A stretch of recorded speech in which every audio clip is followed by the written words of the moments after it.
আপনারা কিন্তু নিজের মন মানসিকতার উদাহরণটা নিজেরাই দিয়ে দেন যে আপনাদের মন মানসিকতা কতটা না ছোট, কিন্তু আপনাদের মন মানসিকতাটা যদি একটু বড় হতো তাহলে কিন্তু আপনারা এই ধরনের কথা বলতেন না বা কাউকে শোনাইতেনও না।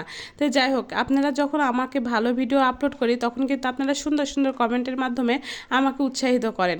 যখন দেখা যায় যে একটু 19-20 হয় তখন কি বলেন যে আপু আপনি টাকার জন্য এত নিচে নামছেন। আরে ভাই, এখানে টাকার জন্য নিচে কি নামছি, কোথায় নিচে নামছি?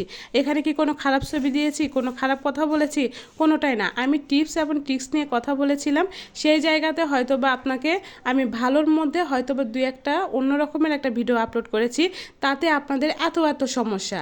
এখন মনে করছেন যে অমুকের বউ বা অমুক বা হচ্ছে সেরা তারা হচ্ছে কি করে টাকার জন্য এত নিচে নামছে। আসলে কিছুই না, টাকার জন্য কেউ কখনো নিচে নামছে না। এখানে কিন্তু কোনো কিছুই দেওয়া হয়নি। আপনাদের মন মানসিকতা যদি ভালো থাকতো তাহলে আপনারা হয়তো বা সেটা সেইভাবেই নিতেন, যেটা টিপস হিসাবেই নিতেন। আসলে আপনাদের মন মানসিকতা নোংরা দেখে আপনারা কিন্তু এই টিপসটা এইভাবে নিছেন।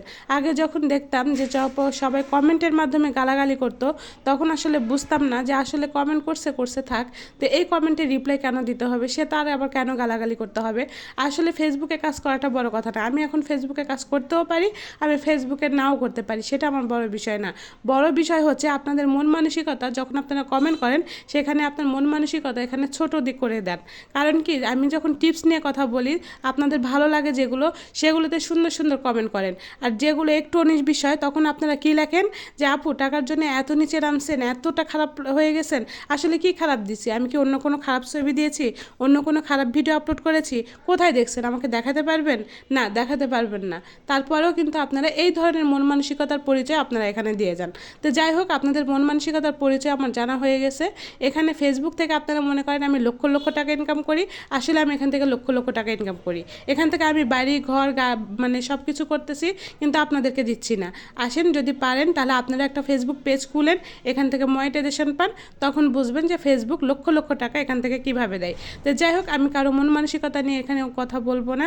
আপনাদের মন মানসিকতা আপনার কাছেই থাক, আর আমার মন মানসিকতা আমার কাছেই থাক। কিন্তু একটা কথা বলবো যে আপনার মন মানসিকতা নিয়ে এখানে এমনভাবে কথা বলবেন না যেটা আরেকজনের মন মানসিকতা ভেঙে যায়। তো যে কথাটা বলছিলাম সেটা হচ্ছে, এই যে মাছকুটাটা দেখছেন, এই মাছকুটাটা আমি কখনোই পারি না, কারণ মাছ কুটতে আমার সবচাইতে বেশি বিরক্ত লাগে। আমার সংসারে সব কাজ করতে দেন, আমার কোনো সমস্যা হবে না, কিন্তু এই মাছ কুটাকুটিটা আমার ভালো লাগে না।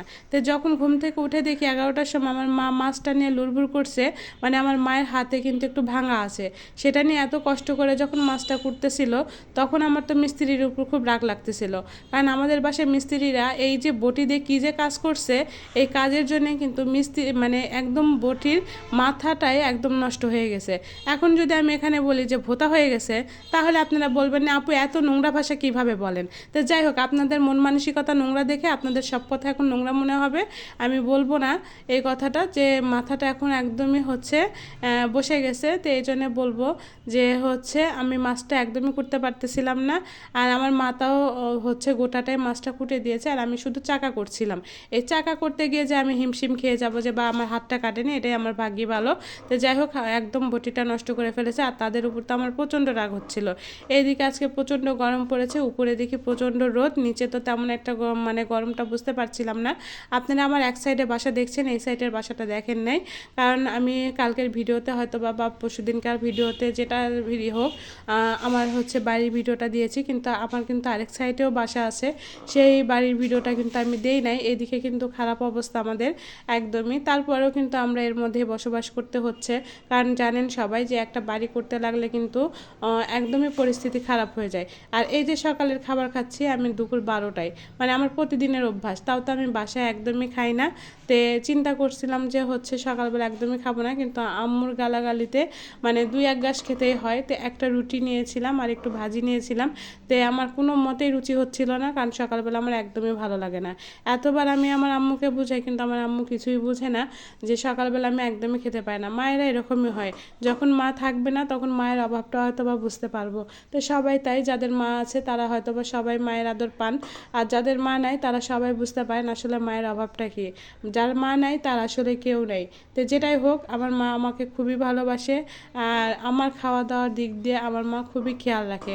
আমি যে এত মোটো সোটো হয়ে আসি, তারপরেও কিন্তু আমার মা মনে করে আমি দিন দিন শুকাই যাচ্ছি। এটা নিয়ে যে আমি কি মুশকিলের মধ্যে আছি সেটা আর কি বলবো। এদিকে আম্মা রান্নাবাড়ি শুরু করে দিয়েছে, কারণ কারণে আমি আমার মায়ের বাসায় এসে রান্না করি না। হঠাৎ করলেও আমার মনে হয় যে একটা ভিতরে খুঁতখুঁত হয়। বাসায় আমি ঠিকঠাকই রান্না করতে পারি, কিন্তু যদি মনে করি যে আমি আম্মুর এখানে এসে সুন্দর সুন্দর কিছু রান্না করব, কিন্তু একদমই আমার পারি না। সেটাতে লবণ বেশি হবে, না হলে ঝাল বেশি হবে, কিন্তু উল্টাপাল্টা হয়ে যায়। তো এদিকে আম্মু হচ্ছে তরকারিটা রান্না করছিল। বেশিরভাগ গাছে তো কেটে ফেলা হয়েছে, তার মধ্যে 2-1টা গাছ আছে আমের, আর 2-1টা গাছ থেকে কিন্তু এই যে বাতাসে আমগুলো পড়েছে। আম্মু প্রতিদিন সকালবেলা উঠে কুড়ায়। তো যাই হোক, আমার কিন্তু এখন আর টক খেতে পারি না। টক খেলে কিন্তু একটু অ্যাসিডিটি সমস্যা হয়। তো যাই হোক, আজকে এই পর্যন্ত।